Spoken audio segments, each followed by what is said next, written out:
아까 말씀드린 것처럼 온라인 컨텐츠가 붙어 있다고 했는데 학습자들이 온라인 컨텐츠 중에서도 말하기 쓰기 컨텐츠를 활용하게 되면은 니트 시험에서처럼 실제로 이제 말을 해서 녹음을 해보고 평가를 받는 형식의 문제를 실전으로 한번 해볼 수 있는 거죠.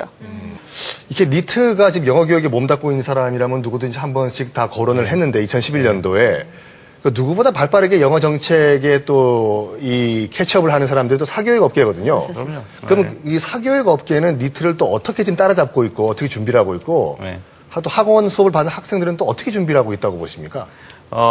일단은 그 니트에 대해서 사교육이 바라보는 시야는 이제 새로운 시장이 다가오는 거예요.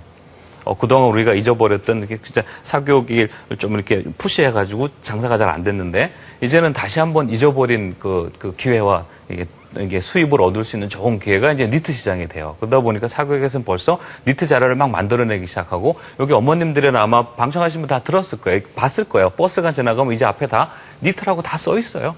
그리고 국가능력평가라고 이제는 그 말을 보기가 이렇게 어렵지 않거든요. 그 정도로 사교육은 아주 빨라요. 반면에 이제 공교육은 만들어 놓긴 거기서 만들어 놨는데 약해요. 그러니까 컨텐츠를 보면 사교육에서 만들어내는 컨텐츠하고 공교육에서 만들어내는 컨텐츠하고 비교해보면 솔직히 사교육이 좋거든요. 그러면은 부모들은 아이들을 어디다 보내겠어요? 사교육에 보내죠. 근데 역할만 바뀌어주면 돼요. 공교육이 더 잘 만들고 더 해주면 되는 거죠. 근데 지금 일단 분위기는 그렇게 해서 학생들은 어떡하지 하고 있을 적에 사교육에서 니트를 잘 대비할 수 있는 컨텐츠를 다량으로 만들어서 학생들한테 공급해서 학생들은 너무 좋은 혜택을 받고 거기서라도 우리 집 앞에 있는 아자로 시작하는 학원이라든지 이자로 시작하는 학원에서 해주니까 이걸 공부할 수 있거든요. 아직 학교에서는 안 주는데 학교에서 중요하다고는 하지만 안 주는데 그러니까 그거는 사교육에서 참 중요한 역할을 하는 거예요. 이거하고 공교육에서 할 역할을 잘 좀 조화를 해야 되지 않을까 싶어요. 저 옆에 있는 우리 윤 선생님께서 그 무언가 발언을 하시려고 하는데 그럼 공교육 입장에서 한번 반론을 좀 해주시기 바랍니다. 아니, 저는 퀄리티가 좋은 그런 것들이 프로그램이 많이 제공되어야 한다는 건 당연하고 그리고 그게 더 이왕이면 공교육이었으면 더 좋겠다라고 생각하는데 동감하면서 이렇게 보면서 저는 이제 마음의 부담을 확 느낀 거죠. 정말 더 많이 공부하고 부지런히 빨리 더 많이 준비해야 되겠구나. 그래서 몰입하고 있었습니다. 아주 간단해요.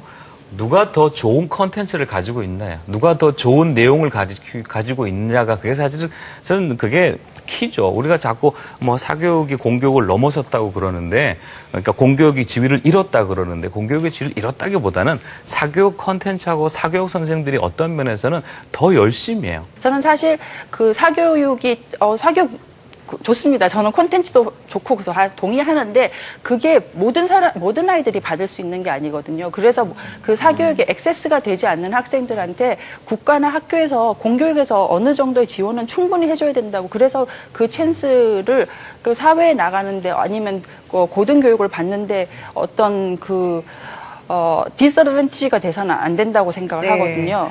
지금 이제 말씀을 듣다 보니까 이제 사교육과 공교육의 어떤 그 부분에 대한 얘기가 약간 좀 반론이 좀 왔다 갔다 한 것 같다는 느낌이 드는데요. 사실 뭐 그렇습니다. 사교육 자체가 나쁘다고는 할 수가 없겠죠. 저는 또 한편으로는 이 사교육 시장 없으면 이 많은 선생님들 다 어디 가서 취업하나. 순기능이 있겠죠. 네, 그런 생각이 들 때도 있긴 있었습니다만은 중요한 것은 이 사교육이 너무 지나침으로 인해서 뭐 기회 차별이라든지 어떤 인성교육의 부재라든지 가계부담이라든지 이런 식의 이제 역기능이 있다는 게 그게 문제가 아닌가 하는 생각이 들어요. 그래서 공교육을 강화하고 공교육의 내실을 강화하자 이런 얘기가 나오는 거라는 생각이 들고 이쯤에서 영어 공교육에 대한 내용을 좀 정리를 하도록 하겠습니다. 영어 관련 이슈들 얘기를 나누고 있는데요. 이외에도 이제 제주 영어 교육도시가 올 개교를 했죠. 그렇죠. 지난 9월에 개교를 했습니다. 근데 이제 뭐 영어 마을 부실 이런 것들도 좀 맞물려서 좀 이슈가 됐던 것 같아요. 그럼 한 교수님, 제가 질문을 드리겠는데, 그럼 올해 설립이 된 제주 영어 교육도시 내 학교들은 기존에 있는 국제 학교들과 어떤 차별점이 있다고 보십니까? 예, 기존에 뭐 외국인 학교라든지 뭐 송도에도 또 뭐 국제학교 이런 거 있는데 그것들은 이제 기본적으로는 국내에 거주하고 있는 외국인들 자녀를 위해서 하는 것이 원래 주 목적으로 옛날부터 오래됐죠. 외국에서 운영하는 거고. 그러니까 정부에서 별로 이제 타치를 않았던 그런 프로그램들이었는데 이 제주도 영어 자치도시는 뭐냐면 이제 말하자면 국내에 있는 학생, 한국인 학생들한테 요즘 뭐 그 해외 조기 유학 가고 뭐 이게 또 사회적 문제가 되고 그러니까 그런 학생들을 흡수하기 위한 목적으로 일단은 그게 유일한 목적은 아니지만 그것도 중요한 목적은 되죠 이제. 그런 식으로 해서 그냥 외국인 학교는 외국인이 아니면 못 들어간단 말이에요 원칙적으로. 근데 이거는 한국인 학생들도 들어갈 수 있게 어느 정도 기준만 되면 이제 이렇게 해가지고 이제 자꾸 해외로 빠져나가는 거 조기 유학 인력을 좀 막아보자. 이게 사실은 큰 취지고 또 하는데 그러다 보니까 이제 국가에서 자꾸 이렇게 뭐 간섭까지는 아니지만은 이제 관여를 좀 하는 그런 스타일로 운영되는 거. 그게 이제 큰 차이라고 저 하겠습니다. 궁극적으로는 그래도 외국인 학생들 유치하는 데까지 목표를 좀 둬야 되지 않을까 하는 생각이 들거든요. 근데 그거는 이제 운영을 하려면은 어느 정도 학생 수가 차야지 운영이 되니까 네네. 그러려면 국내에 있는 학생 수요만으로는 안 되니까 해외에 있는 학생들 이렇게 유치하는 사실 그 제주도 쪽만 해도 제가 알기로는 이 한국에 있는 순수 외국인보다는 이제 한국에 있는 한국 학생들 그 목적이 있고 또 하나는 이제 해외 중에는 이제 옛날에 우리 방송에도 한번 했었죠. 그 중국이나 이런 쪽 학생들도 많이 흡수하는 쪽에 정책이 좀 있는 것 같아요. 그래서 일단은 채워야 되니까. 그러니까 순수 말하자면 외국인들 이 학생들은 그렇게 많이 가깝지 않은 게 굳이 뭐 대부분 뭐 대도시에서 근무하는데 애들 때문에 굳이 제주도 애들 보내고 이렇게는 안 할 것 같아요. 그렇죠. 네. 예. 그래서 이제 지금 말씀하신 것 때문에 그 내국인 부유층을 위한 학교가 아니냐 이제 그런 지적이 좀 있거든요. 그래서 그것 때문에 사실은 그 지난번 그 정부에서 이걸 굉장히 경계를 했어요. 이건 진짜 특수층 애들만 하는 귀족 학교가 된다. 이거는 서민들이랑 너무 위화감이 있다. 그래가지고 말하자면 규제를 하기 시작했는데 그 왜냐면 문제가 된 게 이런 외국인 학교 이런 데는 들어갈 수 있는 자격이 예를 들면 해외에 몇 년 이상 살다 온 애들이라든가 뭐 영주권이 있다든지 시민권 이게 했는데 이제 편법으로 거기 들어가려고 가짜로 영주권 얻어온다든지 뭐 이런 걸로 해가지고 그게 문제가 되니까 그거를 좀 정리해야 되겠다 그래가지고 제가 알기로 규정을 바꿨죠. 그래서 사실은 어떻게 바꿨냐면은 이 한국인 중에 영주권 갖고 있어도 안 돼요. 완전히 뭐 미국이나 영국 외국 시민권자 아니면은 못 들어가게 돼 있고 네. 또 하나는 부모 중에 한 사람이 외국인이라 해야 돼요. 한국 사람 보면 안 돼 또. 굉장히 강화됐어요. 들어갈 수 있는 요건이. 그래서 지금 사실은 뭐가 문제가 하면 그런 학교들이 이 정원이 안 차요. 그래가지고. 그렇네요. 그러니까 자격이 되는 사람이 별로 없어가지고 사실은 그 예로 최근에 제가 듣기로는 그 대전에 가면 그 대덕단지 있거든요. 외국에서 뭐 연구원들 귀국해서 연구소 많이 그 자녀들 많이 했는데 다 못 들어가게 됐거든요. 자격 미달로. 그래서 학교가 문을 닫았어요. 예. 문을 닫으면 뭐가 문제가 된다면 거기에 순수 외국인 자녀들도 들어왔거든요.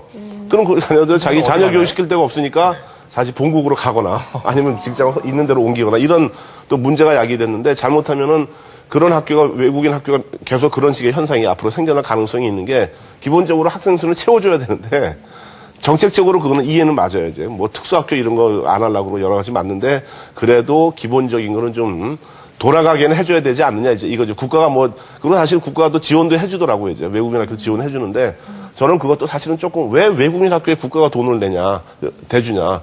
니네들이 알아서 저기 학생 모집해서 좋은 프로그램으로 모집해서 살아라 이러면 저거 할 텐데 근데 국가가 지원해 주는 대신에 뭐가 생기면 이제 간섭이라고 할까 이제 규제가 생기죠 이제. 그래서 사실은 조금 재밌는 게 학력 인정을 해주겠다. 국내 고등학교 학력도 인정해주겠다. 그러면서 한국하고 국사 과목을 집어넣으라 그랬어요. 근데 그게 지금 과도하게 매일 한 시간씩 해야 되는 거니까 그쪽 사람들 커리큘럼도 빡빡해 죽겠는데 한국까지 들어가 보니까 이것도 죽을 맛이니까 이런 여러 가지 문제가 있어가지고 지금 약간 삐걱삐걱한 상태예요. 그래서 사실은 정책이 외국인 학교 정책이 다양한 정책이 나오고 있는데 그게 사실 조금 뭐 조율을 하겠죠 아마 당연히. 근데 그런 것들이 빨리 해결돼가지고 안정적인 외국인 학교가 운영돼야지 지금은 약간 우려의 목소리가 좀 나오고 있는 상황이에요. 여러 가지 종류가 생기다 보니까.